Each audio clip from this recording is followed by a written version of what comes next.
আসসালামু আলাইকুম। সবাই কেমন আছেন? আশা করি সবাই ভালো আছেন। আজকে আমি আপনাদের সামনে একটি বলতে পারেন ঘটনা, আরেকটি হচ্ছে শিক্ষণীয় বিষয়ে বলার চেষ্টা করব।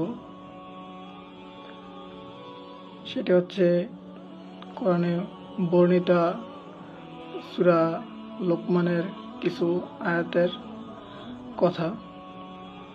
সেটি আমার কাছে আমি শুনেছিলাম, শুনে আমার কাছে ভালো লাগলো, তাই আপনাদের সাথে শেয়ার করা। ভিডিওটি আশা করি ভালো লাগলে আপনারাও শেয়ার করবেন। ঘটনাটি হচ্ছে লোকমান আলাইহিস সালাম, তিনি ছিলেন ওই সময় কৃতদাস। তখন আলাইহিস সালাম ছিলেন একজন রাখাল। তিনি মেষ চড়াতেন এবং কি তার কথা অনেকেই শুনতো এবং কি সেটা তার মনিব দেখে একটু অবাক হয়েছিলেন। তাই একদিন মনিব তার বুদ্ধিমত্তার পরীক্ষা নেওয়ার জন্য তাকে কিছু পরীক্ষা করলেন। তো একদিন মনিব বললেন যে একটি ছাগল জবাই করো। তারপরে লোকমান আলাইহিস সালাম একটি ছাগল জবাই করলেন। তারপর মুনিব বললেন যে এই ছাগল থেকে সবচেয়ে দামি দুটি অংশ আমার কাছে নিয়ে আসো।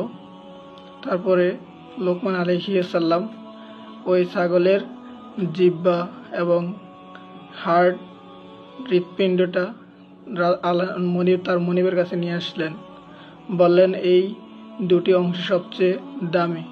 তারপর লোকমান আলাইহিস সালাম তার দামি অংশের বর্ণনা দিতে শুরু করলেন যে জিহ্বা দ্বারা যে আমাদের কোরআন পাঠ করা হয়, আল্লাহর জিকির করা হয়, অনেক ভালো কাজ করা হয়, সত্য কথা বলা হয় এই জিহ্বার দ্বারা, তাই এটি সবচেয়ে দামি অংশ। এবং কি হৃৎপিণ্ড দ্বারা কলবের জিকির করা হয়, আল্লাহর জিকির করা হয়, তাই এই দুটি অংশ শরীরের সবচেয়ে দামি। তারপরে বললেন আরেকটি ছাগল জবাই করো। তারপর আরেকটি ছাগল জবাই করলেন। জবাই করার পরে বললেন সবচেয়ে নিকৃষ্ট দুটি অঙ্গ নিয়ে আসো। তারপরে লোকমান আলাইহিস সালাম সবচেয়ে নিকৃষ্ট দুটি অংশ নিয়ে আসলেন। সেই নিকৃষ্ট দুটি অংশ হচ্ছে যে জিহ্বা এবং আবার হৃৎপিণ্ডই। লোকমান আলাইহিস সালাম বললেন, তার মনিব বললেন এই দুটি আবার নিয়ে আসছো কেন? এই দুটি তো সবচেয়ে দামি, তাহলে এই দুটি আবার নিকৃষ্ট হয় কীভাবে? তখন লোকমান আলাইহিস সালাম বলেন, দেখেন এই দুটি অংশ দ্বারাই আবার সবচেয়ে নিকৃষ্ট কাজ করা হয়, যেমন মানুষের গীবত করা, মিথ্যা কথা বলা, তারপরে মানুষকে গালি দেওয়া, মানুষের সাথে বিরোধিতায় লিপ্ত হওয়া, এই দুইটি অঙ্গের মাধ্যমেই করা হয়। এই নফসের ধোঁকায় পড়ে কত মানুষ কত ভুল কিছু করে, কত খারাপ কাজ করে। তো এই দুটি অংশে সবচেয়ে খারাপ হতে পারে, এই দুটি অংশ সবচেয়ে খারাপ।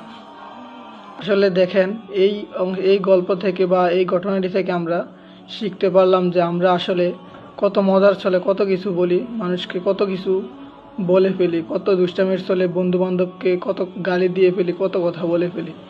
দেখেন আল্লাহ আমাদেরকে এই সব কিছুর জন্য আমাদেরকে একদিন হিসাব দিতে হবে।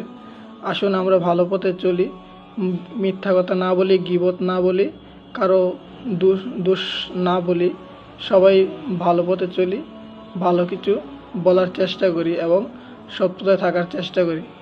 ধন্যবাদ সবাইকে। আশা করি ভিডিওটি ভালো লাগলে সবাই শেয়ার করে দিবেন।